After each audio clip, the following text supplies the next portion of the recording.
3:47 in the morning. The sound cuts through the Manhattan penthouse like a blade. A baby's cry, raw and exhausted, stretching into its 11th hour. Julian Blackwell, billionaire hedge fund CEO, stands in his $25 million nursery, holding his 4-month-old son, Ethan. The baby's face is purple, his cries transformed from angry to desperate to something worse. Weak whimpers of a body surrendering. "I've tried everything," Nanny Claudia whispers, 20 years of experience failing her. Dr. Ross's voice crackles through the speakerphone. "It's colic. Babies cry. Wait until morning." In the hallway, 19-year-old Elijah Thompson pauses, mop in hand. He wears his mother's oversized cleaning uniform, chemical-stained and threadbare. He hears something in that cry no one else does. A frequency. A pattern. A biological alarm screaming danger. Elijah sets down the mop. What he's about to do could get his mother fired. Get them arrested. But that baby is dying, and he's the only one who can save him. 432. Park Avenue isn't just a building, it's a monument to wealth. $95 million penthouses stacked like layers of privilege. Residents include tech CEOs, hedge fund managers, old money dynasties whose names appear on museum wings. The marble lobby gleams under chandeliers that cost more than most Americans earn in a lifetime. The cleaning staff enters through the service entrance on 56th Street. Badge scan. Elevator 2B, the one reserved for help. It smells like industrial cleaner and decades of invisible labor. Not like the resident elevators with their mahogany panels and subtle vanilla scent pumped through hidden vents. Lorraine Thompson has cleaned these floors for 6 years. 43 years old, breast cancer survivor still paying off $180,000 in medical debt. She works 11 p.m. to 7 a.m. here, then 9 to 5 at a midtown office building. 2 jobs, 16-hour days. All so her son might have a future different from hers. Her son Elijah started helping 3 months ago. The future she worked for has vanished, but she doesn't speak of it. Not to the other cleaners, not to her sister back in Baltimore. The pain lives in a shoebox under her bed. Newspaper clippings, programs, photographs of a boy who was going to be someone. Tonight, they work at the penthouse level, Julian Blackwell's unit. The widower whose wife died 9 months ago during an emergency C-section that saved the baby but couldn't save her. The building's housekeeping supervisor warned them, he's difficult, demanding, hasn't learned any staff names in the 18 months he's lived here, treats service workers like furniture that occasionally malfunctions. Elijah follows his mother through the service corridor, carrying the mop bucket. He's thin, too thin from skipping meals to stretch grocery money. The uniform hangs loose on his frame. At 19, he should be finishing sophomore year somewhere. Instead, he's here, invisible, pushing dirty water across floors worth $800 per square foot of Calicotta marble. In his backpack, a 49-key portable MIDI keyboard bought for $80. Noise-canceling earbuds held together with electrical tape. A folded, yellowing acceptance letter he can't throw away. Sheet music covered in annotations, numbers, frequencies, clinical notes in cramped handwriting that fills every margin. The world sees a dropout, a failure. That kid who couldn't hack it. Lorraine's son, the one she doesn't talk about at church anymore because the questions hurt too much. Where's he now? Still in school? What's he studying? The truth lives in YouTube algorithms and archived newspaper articles that fewer people click each year. A 12-year-old boy at Carnegie Hall, small hands moving across keys with impossible grace. Standing ovation, 2.1 million views, in comments in 7 languages calling him a prodigy, a genius, blessed. That was 7 years ago. In the algorithm's memory, he's frozen at 12 forever, suspended in that moment before everything collapses. Julian Blackwell knows none of this. He's 42. Self-made in the way rich men claim when they've forgotten the state schools and student loans that started them. $840 million in assets. Built a hedge fund from his Stanford dorm room, rode the crypto wave, got out before the crash. Married Catherine, old Boston money, effortless grace, who softened his sharper edges and taught him which fork to use at the events where real power gathered. Catherine died on a surgical table while he stood outside, helpless, listening to monitors scream. Their son survived. Julian hasn't figured out how to hold him without feeling like he's holding evidence of what he lost. He threw himself back into work 3 weeks after the funeral, closed a $400 million deal from the hospital parking lot. Work he understands. Markets, leverage, calculated risk. But a 4-month-old infant who won't stop crying? That's a problem money should solve, but doesn't. Nanny Claudia came with references from 3 royal families, 20 years raising elite children into elite adults. She believes in schedules, boundaries, training infants to self-soothe. Ethan's crying bothers her not because she's concerned, but because it represents failure. In 20 years, she's never failed. Dr. Amanda Ross is Manhattan's most sought-after pediatrician. $800 for a house call, $300 for phone consultations. She manages the children of people whose names trend on Twitter. Tonight she's juggling 15 emergencies, mostly anxious parents who panic at every sniffle. She's exhausted, defaulting to standard protocols, trusting her experience over careful assessment. None of them, not Julian with his billions, not Claudia with her credentials, not Dr. Ross with her Yale medical degree, hear what Elijah hears. A baby's nervous system collapses in real time, 1:15 in the morning, 6 hours before the crisis. Elijah scrubs the kitchen counters, Calicotta marble, $800 per square foot. His hands move in practiced circles, erasing fingerprints, water spots, evidence that people live here. Through the walls, he hears it. Ethan's cry shifts. Subtle. Most people wouldn't notice. But Elijah's ears are trained instruments, capable of hearing when a note goes sharp by fractions. The cry changes from hunger cry, rhythmic, demanding, to pain cry. Sharp, irregular. The intervals between wails shortening, losing pattern. Elijah pauses, sponge hovering. Claudia emerges from the nursery, posture sagging. Gray roots show at her hairline, hands trembling as she fills a bottle. Still won't settle. I've tried everything. Bottle, nappy change, swaddle, white noise. Elijah hesitates. The rule is clear. Be invisible. Don't speak unless spoken to. But that cry. "Ma'am," he says quietly. "Can I—" "No." Claudia's voice cuts sharp. Her exhaustion has stripped away professional veneer. "Please just finish the kitchen. We have professionals handling this." Translation: "You're the help. Stay in your lane." Elijah's jaw tightens. He returns to scrubbing, but his ears track every sound. The white noise machine's static. Claudia's murmured attempts. Ethan's cries climbing higher, more desperate. 2:33 a.m. The crying intensifies. Julian's voice, frustrated, cracking. "I'm paying you $4,000 a week, Claudia. Make him stop." "Sir, I'm trying everything." "Then try harder.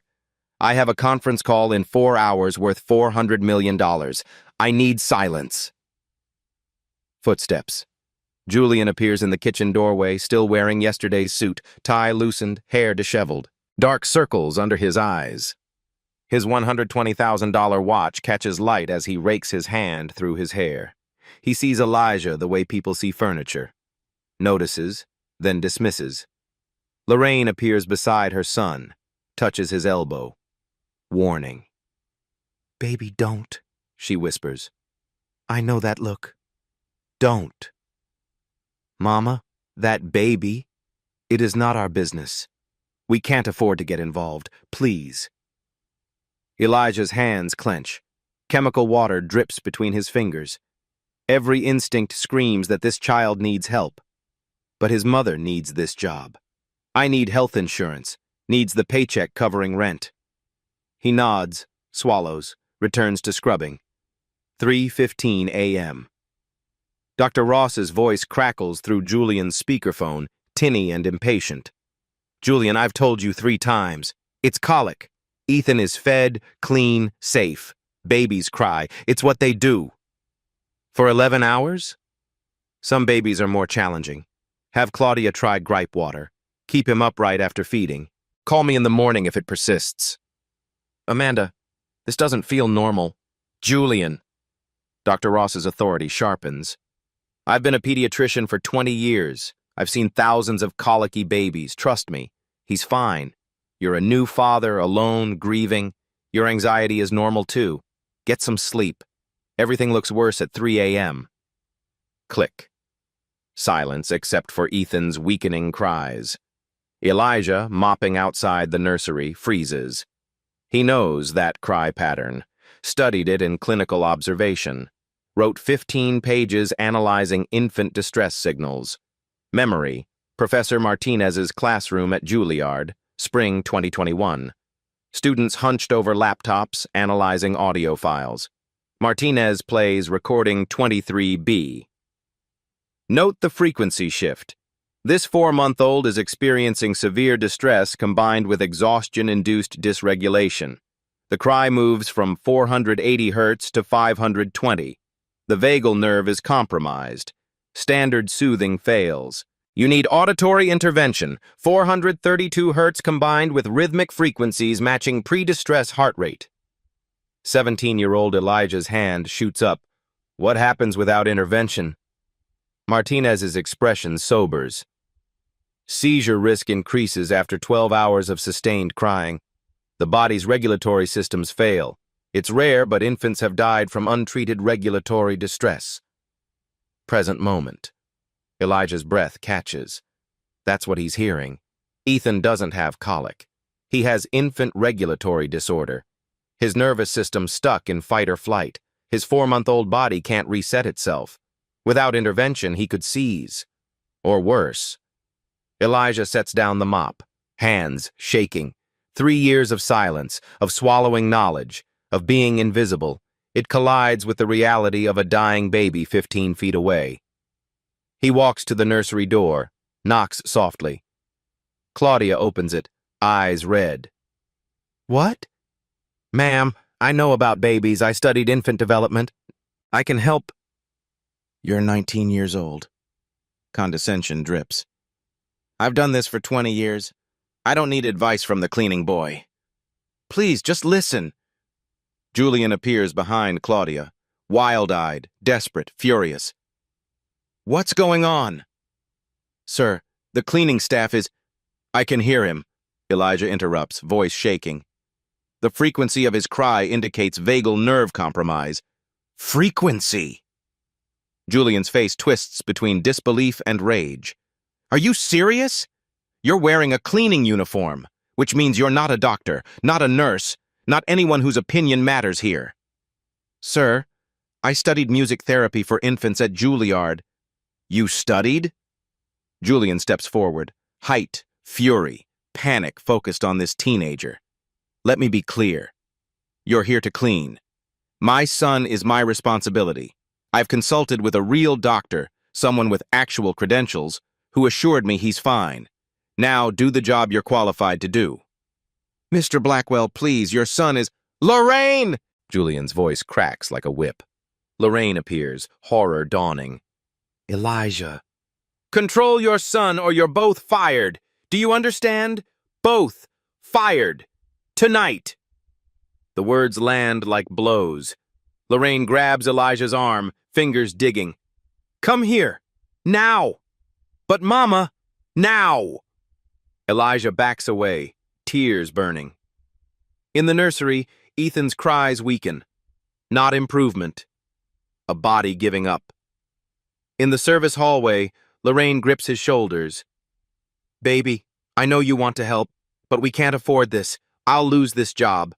We'll lose the apartment. Your college fund is gone for my treatments. We have nothing left except this. Mama, that baby could die. And we could end up homeless. Lorraine's voice breaks. Eyes fill. I'm sorry. So sorry. But we have to survive. Please. Just finish the shift. Stay quiet. Be invisible. Elijah sobs into his mother's shoulder. This is what poverty does. It takes your voice, your dignity, your right to know something. Because when you're poor, your knowledge doesn't count. You can have genius training. But if you're wearing the wrong uniform, born into the wrong tax bracket, you're nobody. You're invisible. And being invisible means watching someone die while staying silent. 4:02 a.m.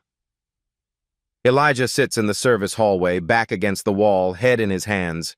He's supposed to be mopping the corridors on floor 69, but he can't move. Ethan's cries echo through the ventilation system. Weaker now. More spaced out. That's worse. He closes his eyes.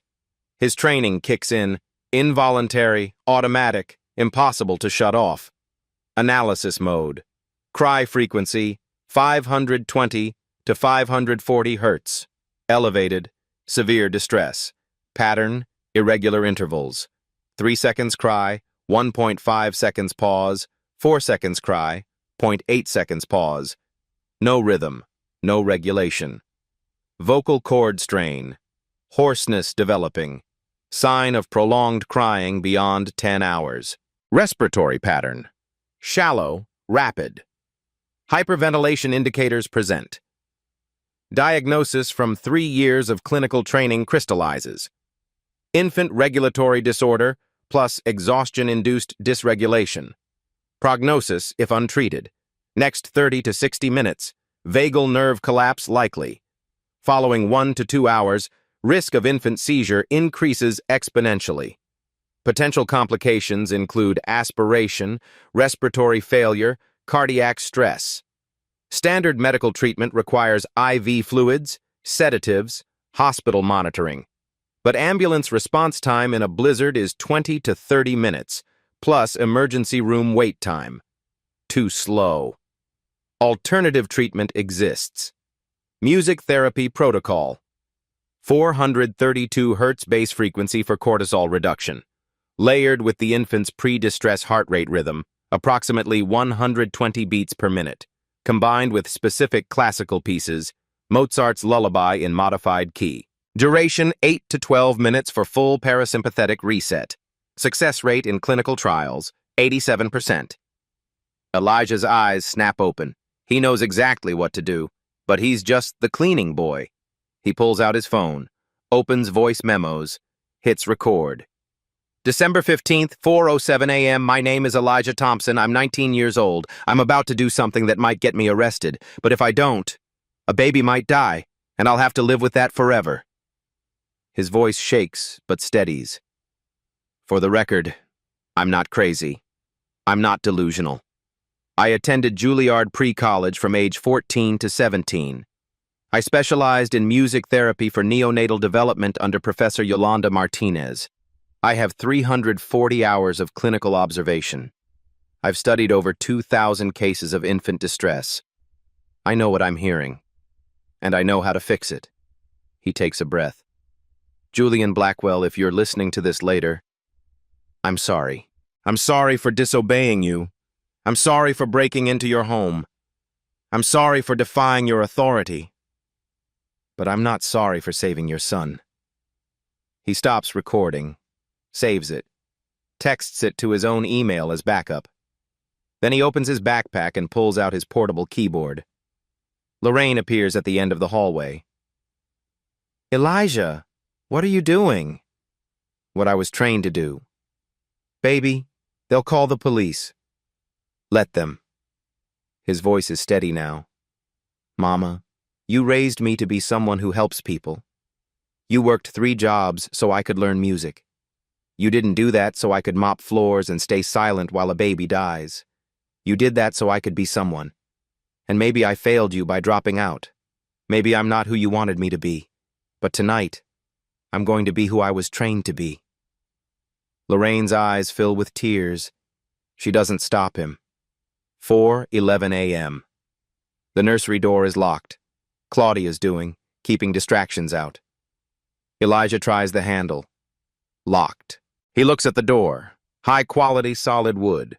No breaking it quietly. Then he remembers. The service panel. Every luxury apartment has them. Small access doors for maintenance workers to reach pipes, wires, HVAC systems without disturbing residents. He finds it in the hallway. Nursery HVAC access. Opens the panel. Inside is a narrow crawl space, barely 2 feet wide. Pipes, wires, dust, thick as carpet. He squeezes through, keyboard strapped to his back. The space is suffocating. Dark. He army crawls 15 feet, following the sound of crying. Finally, a vent grate. He presses his face to it. Below, the nursery. Claudia slumped in a chair, asleep from exhaustion. Ethan in the crib, barely crying now, just weak, broken whimpers. Elijah carefully unscrews the grate from inside, removes it, lowers himself down silently. His feet touch the carpet. He's in. Claudia doesn't wake. Elijah approaches the crib. His heart hammers so hard he's sure it'll wake her. Ethan looks up at him with exhausted, unfocused eyes. 4 months old, already defeated by a body that won't stop hurting. Elijah whispers, "Hey, baby. I'm here. I'm going to fix this." He pulls out his keyboard, sets it on the dresser, kneels beside the crib. This is the moment everything changes. This is the moment Elijah Thompson stops being invisible. 4:14 a.m. Elijah sets up quickly, hands moving with practiced precision born from 10,000 hours of preparation. Portable keyboard on the dresser, phone propped up to record, evidence just in case. Volume low enough not to wake Claudia, loud enough for Ethan to hear clearly. He kneels beside the crib. Ethan's eyes track him weakly, pupils dilated from stress hormones flooding his tiny system. "Hey, sweet boy," Elijah whispers. "You're so tired, aren't you? You've been trying so hard to tell everyone something's wrong. I hear you. I understand." He gently places one hand on Ethan's chest, not lifting, not disturbing, just contact, grounding. The baby's heartbeat under his palm races, 180 beats per minute. Dangerous for a 4-month-old, should be 120 at rest. Okay, here we go. Phase 1, parasympathetic activation, minutes 0 to 3. Elijah plays a single note. A at 432 hertz. Not the standard A at 440 hertz that modern music uses, but 432, the healing frequency used in music therapy, proven in double-blind studies to reduce cortisol and activate the parasympathetic nervous system. He holds the note, lets it vibrate through the room, through the air molecules, through the baby's body at a cellular level. Ethan's eyes widen slightly. His breathing shifts, still fast, but no longer erratic. The sound confuses his nervous system in the best way. His brain, stuck in panic mode for 11 hours, receives new information. Frequency, pattern, safety. Elijah adds a second note. E at 324 hertz, a fifth below. The two notes create harmonic resonance. The sound waves literally vibrate the air in patterns that mimic a resting heartbeat. Ancient, primal. The frequency mothers hum without knowing why. Biological response occurs immediately. Ethan's vagal nerve begins receiving signal. Safety, calm, rest. His cortisol levels start dropping. His breathing slows from 60 breaths per minute to 50. Phase 2, heart rate synchronization, minutes 3 to 6. Elijah begins playing rhythm, 120 beats per minute. Target heart rate for a calm, resting 4-month-old. He plays a simple pattern, Mozart's lullaby, but modified. Transposed to a different key, one that aligns with the 432 hertz bass frequency. Every note chosen for its mathematical relationship to human biology. The rhythm is hypnotic, steady, like a mother's heartbeat heard from inside the womb. like the universe breathing. Biological response. Ethan's heart rate begins to synchronize with the music, a phenomenon called rhythmic entertainment. His autonomic nervous system, desperate for regulation, latches onto the external rhythm like a drowning person grabbing a rope. 180 beats per minute, 170, 160, 150. His eyes start to droop. Claudia stirs in her chair but doesn't wake. Phase 3, deep regulation. Minutes 6 to 12. Elijah adds complexity now. His fingers move across keys with muscle memory of 10,000 hours. Hours his mother paid for with double shifts and skipped meals. Hours that built neural pathways in his brain that will never disappear, no matter how many floors he mops. He layers in Chopin's Nocturne in E-flat major, the piece he performed at Carnegie Hall at age 12, but slowed down, simplified, transposed, woven together with Mozart Lullaby, all at 432 Hz bass frequency. The music is impossibly beautiful, haunting. It sounds like a mother's voice, a heartbeat, a promise of safety all woven together. Mathematics made into emotion, science made into art. Biological response cascades. Ethan's heart rate drops to 130 beats per minute. Safe zone. His breathing slows to 35 breaths per minute. Normal. His crying stops completely. His eyes close. His tiny fists unclench for the first time in hours. After 9 minutes of continuous play, Ethan falls asleep. Not the fitful, exhausted collapse of before. Real sleep. Restorative. Peaceful. His chest rises and falls in perfect rhythm. His face smooths. The purple tint fades from his skin. Elijah keeps playing for 3 more minutes to ensure deep sleep, then slowly, carefully, lets the final note fade into silence. Blessed, profound silence. He sits back on his heels, tears streaming down his face. His hands shake, adrenaline and relief and terror mixing in his bloodstream. It worked. 4:27 a.m. Claudia's eyes snap open. For 3 seconds, she's disoriented, dreams mixing with reality. Then she realizes silence. She leaps up, panicked, rushes to the crib expecting the worst. Ethan sleeps peacefully, chest rising and falling, color returned to his cheeks, face serene. Then she sees Elijah, standing beside the crib, keyboard in hand, face wet with tears. "What the hell are you doing in here?" Claudia's scream tears through the apartment like a siren. Elijah holds up his hands. "Please, listen. How did you get in? You broke in. You—" She grabs her phone. "I'm calling the police." "He's sleeping," Elijah says quietly. "Look at him." Claudia looks. Ethan is indeed sleeping, the first real sleep in 14 hours, deep, restorative, peaceful. What did you do to him?"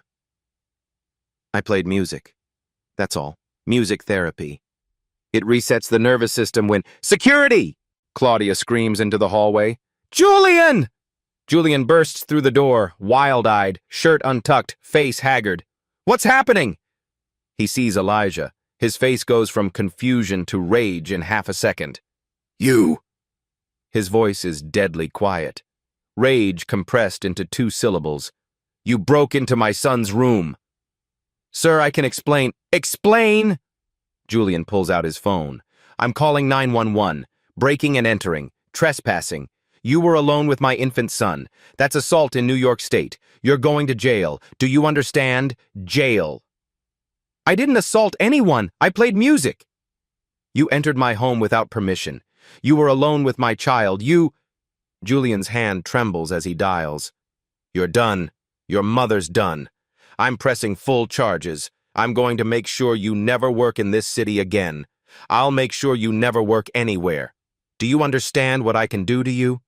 Do you have any idea who I am? Yes. Elijah's voice is suddenly calm. The storm inside him settling into cold clarity. You're a billionaire who almost let his son die because you were too arrogant to listen to the one person who could help. Julian's face goes white. What did you just say to me? Lorraine bursts into the room, horrified. Elijah, oh my God. Mama, I'm sorry. Elijah's voice stays steady. But I did the right thing. You broke into my home, Julian roars. Yes, I did. Because your son was dying and you wouldn't listen. He wasn't dying. He had colic. He had infant regulatory disorder. Elijah's voice turns clinical now, detached, every word precise. His nervous system was stuck in sympathetic overdrive. His vagal nerve was compromised. If I hadn't intervened, he would have had a seizure within the next hour. Possibly respiratory failure. Possibly cardiac arrest. Babies die from this, Mr. Blackwell. Not often, but they do. You're 19 years old. You don't know what you're talking about. You're right. I'm 19. I'm also a Juilliard-trained music therapist with 340 hours of clinical observation in neonatal development. I've studied over 2,000 cases of infant distress. I can identify 17 different types of infant cries by frequency analysis alone. And tonight, I diagnosed your son correctly while your $800 an hour pediatrician told you to go to sleep. Julian falters. Juilliard? You? Elijah pulls out his phone, opens his video folder with shaking hands. Here. He holds it up, screen glowing in the dim nursery. This is me at Carnegie Hall, age 12. 2 million views. Here's my Juilliard acceptance letter. Here are my clinical observation logs. Here's a letter of recommendation from Professor Yolanda Martinez, head of the music therapy department. Here's my research paper on frequency-based parasympathetic activation in colicky infants. I presented it at the National Music Therapy Conference in 2021. I was 16. Julian stares at the screen, speechless. His finger hovers over the 9 on his phone, but he doesn't press it. Claudia moves closer, looking over Julian's shoulder. Her expression shifts from anger to confusion to something like awe. I'm not just the cleaning boy, Mr. Blackwell. I was someone. I was someone who could have changed pediatric medicine. But my mom got cancer. And we're poor. So I gave it all up. And now I clean your floors. But that doesn't mean I forgot everything I learned. It doesn't mean my brain stopped working. It just means you stopped seeing me as human. Silence fills the nursery except for Ethan's soft, peaceful breathing. Claudia pulls out her own phone, types into Google with trembling fingers, Elijah Thompson pianist Carnegie Hall. The results flood her screen. New York Times 2017. 12-year-old pianist stuns Carnegie Hall audience with Chopin performance. Juilliard News 2019. Pre-college student Elijah Thompson. Accepted early to undergraduate program, specializing in music therapy. Music therapy. Today, 2021. Teen researcher presents groundbreaking study on infant frequency response at National Conference. YouTube video. Elijah Thompson, Carnegie Hall performance, Nocturne in E-flat major. 2.1 million views. Claudia clicks the video, turns up the volume slightly. A 12-year-old boy appears on screen. Small for his age, wearing a white shirt and black pants that someone clearly bought too big so he could grow into them. He sits at a Steinway grand piano that seems enormous compared to his frame. He places his hands on the keys and begins to play. Even through tinny phone speakers, the music is transcendent. Every note is perfect. Not technically perfect, beyond that. Emotionally perfect. A 12-year-old child playing with the depth of someone who's lived 80 years. Chopin would have wept. Claudia's hand flies to her mouth. Oh my God. Julian grabs the phone, watches. His expression crumbles with each passing measure. On screen, young Elijah plays the exact same piece he just performed for Ethan. The same notes, the same phrasing, the same soul-deep understanding of how sound becomes healing. The video ends with a standing ovation. The camera catches young Elijah's face, overwhelmed, tears in his eyes, bowing awkwardly like he doesn't quite believe this is real. Comments scroll below. This child is not human. This is angelic. I'm a concert pianist with 30 years' experience. This 12-year-old plays better than I ever will. Where is he now? Someone please tell me he's still playing. Julian looks from the phone to Elijah, back to the phone, back to Elijah. That's... His voice breaks. That's the music you just played. For my son. Yes, Elijah says quietly. I've been playing that piece since I was 10. It's muscle memory now. I could play it in my sleep. Claudia keeps scrolling, finds an academic paper. Mr. Blackwell, look at this. Title: Frequency-Based Parasympathetic Activation in Colicky Infants, a Clinical Study. Author: Elijah L. Thompson. Supervisor: Professor Yolanda Martinez, Juilliard School. Presented at National Music Therapy Association Conference, 2021. Abstract: This study examines the efficacy of 432 Hz-based musical intervention in treating infant regulatory disorder. Over 18 months, 47 infants aged 2 to 6 months, presenting with prolonged crying episodes, 6+ hours, were treated with frequency-specific auditory protocols. Results showed an 87% success rate in achieving parasympathetic nervous system reset within 15 minutes of intervention, compared to 23% success rate with standard soothing methods. Julian reads it 3 times. His hands shake. 47 infants, he whispers. You've done this 47 times. In clinical settings, yes, under supervision. And tonight? You did it alone. In the dark. In a stranger's apartment. Under threat of arrest. Elijah nods. Julian's phone rings. He answers on autopilot. Julian Blackwell. Mr. Blackwell, this is Dr. Amanda Ross. I've been thinking about our conversation. I'd like to come by first thing in the morning to examine Ethan properly. The crying you described, 11 hours is longer than I initially realized, and I want to rule out... He's asleep, Julian interrupts. What? He's asleep. Peaceful sleep. For the first time in 14 hours. How? What happened? Julian looks at Elijah, really looks at him for the first time. Not at the uniform, not at the skin color, not at the assumptions, at the person. Someone who actually knew what they were doing helped him. He hangs up. Lorraine has been standing in the doorway, silent, tears streaming down her face. She watched her son be humiliated, watched him risk everything, watched him reveal the truth she's kept buried in a shoebox for 3 years. Julian turns to her. Did you know? About your son? Of course I knew. Lorraine's voice is thick with emotion, with pride, with grief. I'm his mother. She walks to her work bag.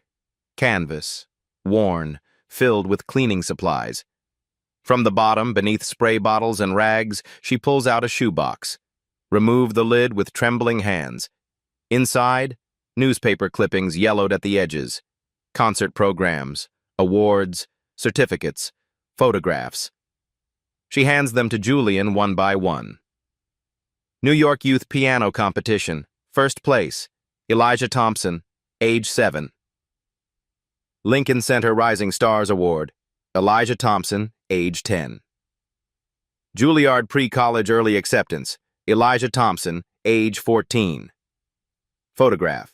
Young Elijah on stage, holding a trophy bigger than his torso, beaming with gap-toothed joy. Photograph. Elijah with an elderly woman at a piano, his grandmother, Lorraine's mother, who taught him his first scales before she died. Photograph. Elijah in a hospital, wearing a volunteer badge, sitting with an infant in NICU, holding the baby with the careful tenderness of someone who understands fragility. Lorraine's hands shake as she holds each one. My baby was going to change the world. And then I got sick, and he gave it all up. For me. Why didn't you tell anyone? Julian's voice is raw, stripped of its earlier fury. Who would listen? Lorraine meets his eyes. We're the help, Mr. Blackwell. We're invisible. 5:03 a.m. Just as Julian is processing everything, as the reality of what he almost destroyed settles into his bones, Ethan makes a sound. Not a cry. Worse. A weak, gasping wheeze. Mechanical. Wrong. Everyone's heads snap toward the crib. Ethan's body is rigid. His back arches. His face turns blue. His eyes roll back. Seizure! Elijah screams. He's at the crib in half a second, his training overriding everything else. Fear, exhaustion, the knowledge that touching this baby again could send him to prison. Claudia, call 911 now! Tell them infant seizure, 4 months old, possible status epilepticus. Claudia freezes, paralyzed by shock and sleep deprivation. Call them! Elijah roars. Claudia's hands fumble with her phone, finally dialing. Elijah gently turns Ethan on his side, recovery position, preventing aspiration if he vomits. The baby's little body convulses, muscles seizing, brain misfiring. Every parent's nightmare was made real. Julian, I need you to time this. How many seconds is he seizing? Julian can barely speak. I don't... Time it! Elijah's voice cuts through panic like a scalpel. Look at your watch! Count, now! Julian looks at his $120,000 Patek Philippe. Starting now. 15 seconds. 20 seconds. 30 seconds. It's not stopping, Julian's voice breaks. Why isn't it stopping? Elijah's mind races. He's seen this once before during clinical observation. Post-treatment seizure rebound. When an infant is in extreme distress for too long, sometimes the nervous system rebounds even after successful intervention. The music therapy worked, but it was temporary. Ethan's body is still in crisis mode. The underlying cause remains. He needs more than music now. He needs medical intervention. But the ambulance is at least 8 to 10 minutes away in a blizzard. 45 seconds. 50 seconds. If a seizure lasts longer than 60 seconds, it becomes status epilepticus. Life-threatening. Brain damage. Death. Elijah makes a split-second decision. I need honey, salt, and warm water. Now! What? Julian stares at him like he's lost his mind. Emergency glucose and electrolyte solution. His blood sugar crashed from the extended crying. That's what's causing the seizure. Move! Lorraine sprints to the kitchen. 55 seconds, 58 seconds, 60 seconds. The seizure continues. Ethan's lips turn darker blue. His breathing is shallow, irregular. Elijah's voice stays steady despite terror flooding every cell. Ethan, stay with me. Come on, baby. Stay with me. Lorraine returns with a small bowl. Honey dissolved in warm water, pinch of salt mixed in. Hands shaking so badly the liquid sloshes. Elijah dips his pinky finger in the solution, carefully with the precision of someone who's practiced this exact motion in clinical settings, places it on Ethan's tongue. Lateral side, minimal volume, monitoring swallow reflex with his other hand on the baby's throat. Come on, baby, swallow, just a little. Come on. Biological mechanism, low blood sugar, hypoglycemia, can trigger seizures, especially in infants who've been crying for extended periods, burning through glucose reserves their tiny bodies can't replenish. Honey equals fast-acting glucose. Salt equals sodium to stabilize neuronal firing. Warm water helps absorption. A tiny drop of the solution enters Ethan's mouth. His swallow reflex activates automatically. 68 seconds. 70 seconds. The seizure slows. The rigidity in Ethan's body begins to release. 75 seconds. Stops. Ethan gasps. His eyes flutter. His body goes limp, not the limpness of death, but of exhaustion, of a nervous system finally resetting. He's breathing, shallow but steady. Elijah sobs with relief. His whole body shakes. He keeps his hand on Ethan's chest, feeling the heartbeat, making sure it stays steady. 5:11 a.m. Two paramedics burst through the door, gear in hand, faces sharp with focus. 4-month-old seizure, called in 8 minutes ago. Where's the patient? Here. Elijah steps aside. The lead paramedic, a woman in her 40s, name tag reading J. Rivera, immediately begins assessment. Gloved hands moving with practiced efficiency. Penlight checking pupil response. Fingers on pulse points. Vitals. Heart rate 145, respiratory rate 38, oxygen saturation 94%, post-ictal state. How long was the seizure? 75 seconds, Julian says, voice hollow. Did you administer anything? I did. Elijah's voice is shaking but clear. Emergency oral glucose solution, honey, salt, water, approximately 2 milliliters. Rivera looks up sharply, studies Elijah, the uniform, the red eyes, the trembling hands. Who are you? Are you medical? I'm trained in music therapy, neonatal development. I have clinical observation experience. You gave glucose during an active seizure? Rivera's voice is sharp, professional concern. That's incredibly dangerous if administered incorrectly. Aspiration risk. I placed it on the tongue, lateral side, minimal volume, with head in the recovery position, Elijah rattles off.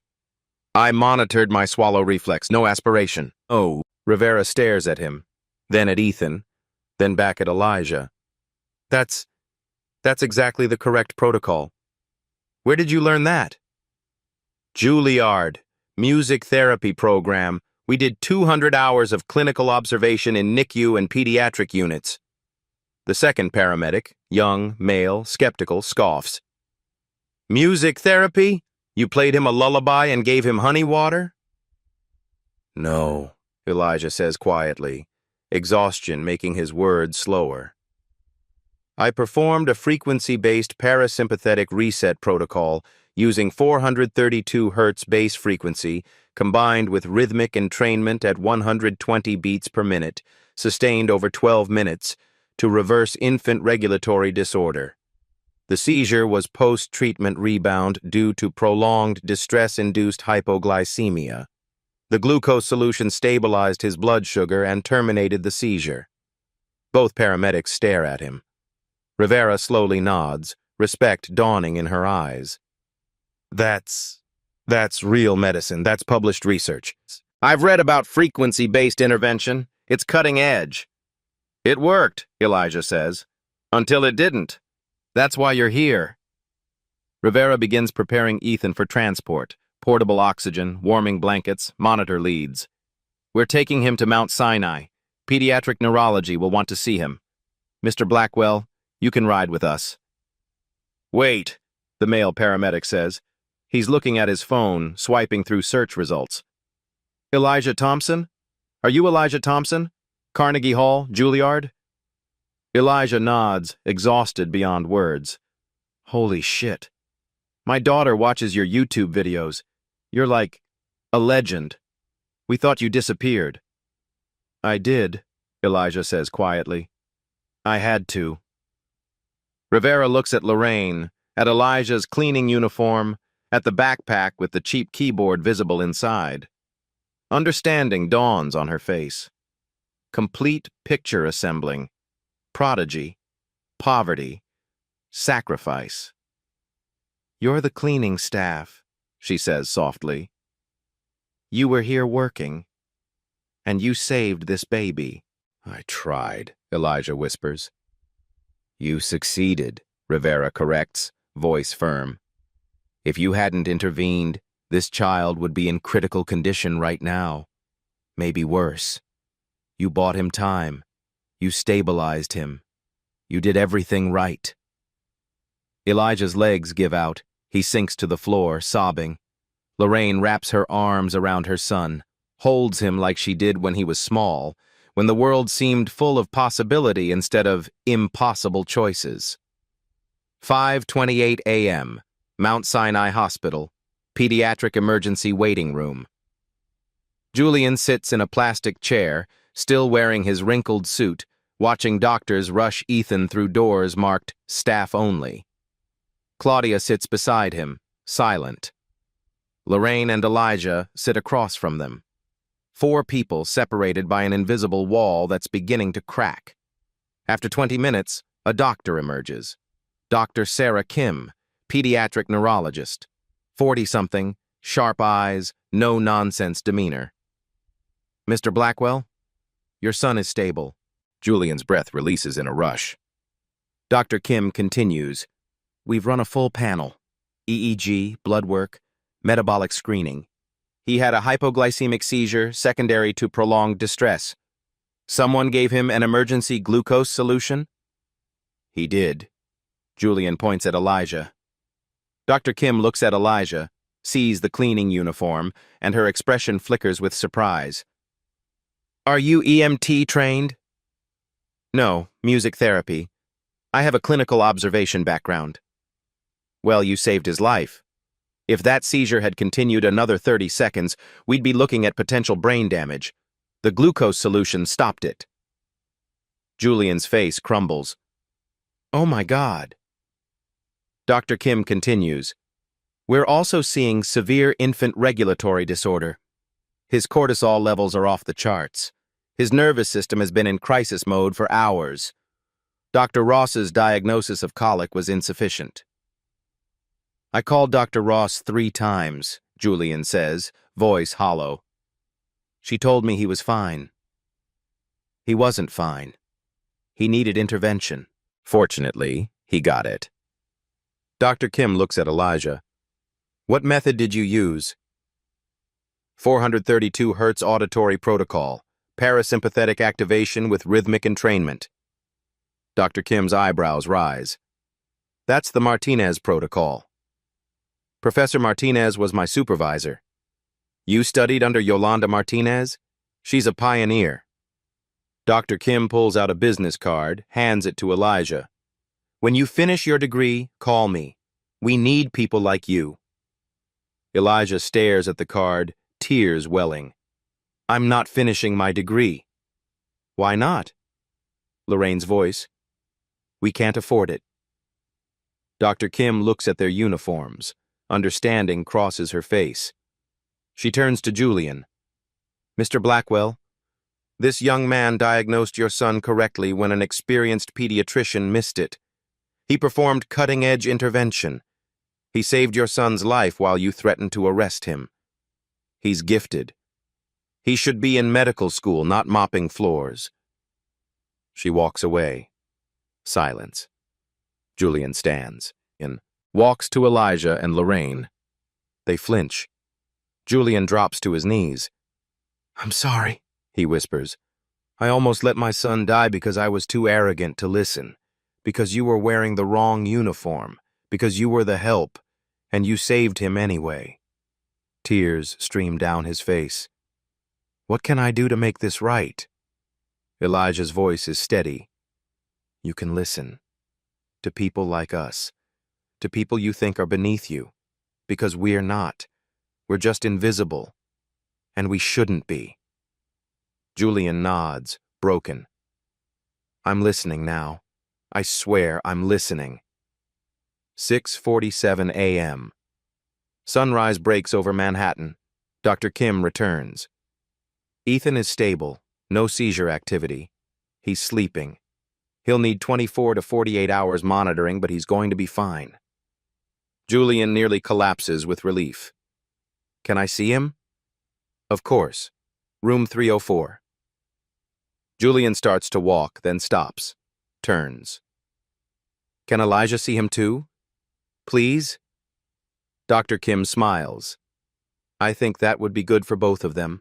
In room 304, Ethan sleeps in a clear bassinet, monitors beeping softly. He looks peaceful. No more crying, no more distress. just a baby, resting. Elijah approaches slowly, touches the bassinet with one finger. "Hey, little man," he whispers. "You scared me." Ethan's tiny hand twitches toward his voice. Julian watches from the doorway.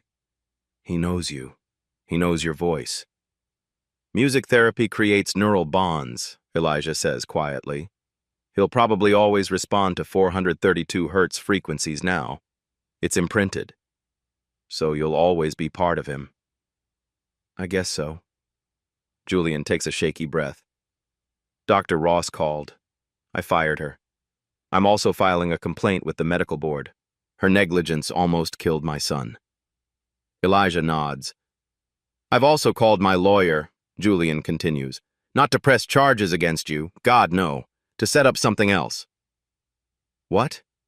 "A scholarship fund, full tuition to Juilliard or any music therapy program you choose, housing, living stipend, medical coverage for your mother, everything you need." Elijah's breath catches. "Mr. Blackwell, I can't." "Yes, you can, and you will. Because the world needs you to finish what you started. You're going to save thousands of babies, Elijah, not just mine, and I'm going to make sure nothing stands in your way." Lorraine sobs. Elijah can barely speak. "Why? Why would you do this?" Julian looks at his sleeping son. "Because you gave me the most precious thing in the world, my son's life.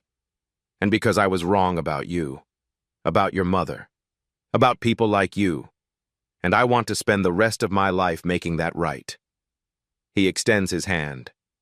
"Deal?" Elijah shakes it. "Deal." 1 week later, the New York Times local section. Headline, "The Maid's Son Who Saved a Life and Sparked a Movement," by Jennifer Hartley. Last week, 19-year-old Elijah Thompson was scrubbing floors in a Manhattan luxury building. Today, he's the subject of a viral movement demanding justice for brilliant young people trapped by poverty. Thompson, a former Juilliard pre-college prodigy who dropped out to care for his mother, saved the infant son of billionaire Julian Blackwell using advanced music therapy techniques, after Blackwell himself dismissed him as just the cleaning boy. The story, which went viral after hospital staff leaked details, has ignited national conversation about class, credibility, and who we listen to. Elijah Thompson represents thousands of gifted young people whose potential is suffocated by economic inequality, says Dr. Yolanda Martinez, Thompson's former professor. He should have been in a concert hall or a hospital, not mopping floors. This is a systemic failure. Blackwell has since established the Invisible Genius Scholarship Fund, with an initial endowment of $50 million, dedicated to students who've had to abandon education due to family medical crises. Elijah stands outside Juilliard's main building, backpack on his shoulders. The morning sun catches the letters carved in stone above the entrance. Professor Martinez emerges, older than he remembers but still sharp-eyed. "Elijah Thompson," she says. "The student who disappeared." "Professor Martinez, I'm sorry, Don't apologize. You did what you had to do." She gestures inside. "Come. We have much to discuss." They walk through familiar halls. Elijah's chest aches with nostalgia. "Your application for readmission was approved," Martinez says. "Full scholarship, as I understand Mr. Blackwell arranged. You'll start next semester." "I don't know if I deserve—" "Deserve?" Martinez stops walking, turns to face him. "Elijah, you performed the Martinez protocol perfectly in a crisis situation with no supervision, no backup, and under threat of arrest. You diagnosed correctly when experienced physicians failed. You saved a life. If you don't deserve to be here, then none of us do." Elijah's eyes fill with tears. "Welcome back," Martinez says gently. "We missed you." Lorraine Thompson no longer works night shifts. Julian Blackwell hired her as Director of Household Operations, a real position with real salary. $120,000 per year, health benefits, retirement plan. But more importantly, she's cancer-free. The treatments Julian's fund paid for worked. She stands in Elijah's new apartment near Juilliard, paid for by the scholarship. Hanging up the last photograph. Elijah at Carnegie Hall, age 12. "Mama," Elijah says, "you didn't have to do this." "Yes, I did." Lorraine smiles. "Because this is who you are. This is who you've always been. And I'm so proud of you." They hug, both crying. "I love you, Mama." "I love you too, baby. Now go change the world." Elijah sits at a piano in a Juilliard practice room. Late afternoon light streams through windows. He looks directly at the camera. "My name is Elijah Thompson. A week ago I was invisible. I wore a uniform that told the world I didn't matter, because I was poor, because I cleaned floors, because I was young, black, and uneducated. But here's the truth. Genius doesn't wear expensive clothes. Brilliance doesn't need a diploma to be real. And the people you ignore, the cleaners, the drivers, the help, they might be the most extraordinary people you'll ever meet." We're not asking for charity. We're asking to be seen. Because somewhere right now, there's another Elijah Thompson, mopping a floor, stocking shelves at 2 a.m., and they have a gift that could save lives, change industries, solve problems you didn't know existed. But you'll never know. Because you're not listening. Because they're wearing the wrong uniform. So here's my challenge. Look at the people you ignore, the waiter, the janitor, the delivery driver. Talk to them, ask their story. Because some of them are geniuses, some are heroes. Some could change your life if you'd stop looking through them. And if you're one of us, the invisible genius, the forgotten prodigy, the person who gave up your dream because you had no choice, don't stop. Don't give up. Your gift is still there. Your story isn't over. Mine wasn't. And neither is yours. He begins to play. Chopin's Nocturne. The piece from Carnegie Hall. The piece that saved a life. If this story moved you, share it. Not for me, but for every invisible genius who needs to know they matter. Comment. Have you ever been invisible? Ever dismissed someone and realized you were wrong? Subscribe for more stories of ordinary people doing extraordinary things.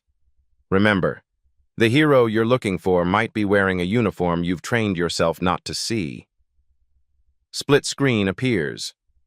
Left, Elijah in cleaning uniform, head down. Right, Elijah at piano, head high. Left fades. Right expands. Text appears. Elijah Thompson, full-time student at Juilliard, music therapy specialization. Lorraine Thompson, cancer-free and thriving. Ethan Blackwell, healthy, happy baby. Invisible Genius Scholarship Fund, 47 students helped. Julian Blackwell learned, humility is priceless. The music continues. Soft, healing, fade to black. #see the invisible, #invisible genius. At Black Voices Uncut, we don't polish away the pain or water down the message. We tell it like it is because the truth deserves nothing less. If today's story spoke to you, click like, join the conversation in the comments, and subscribe so you'll be here for the next Uncut Voice.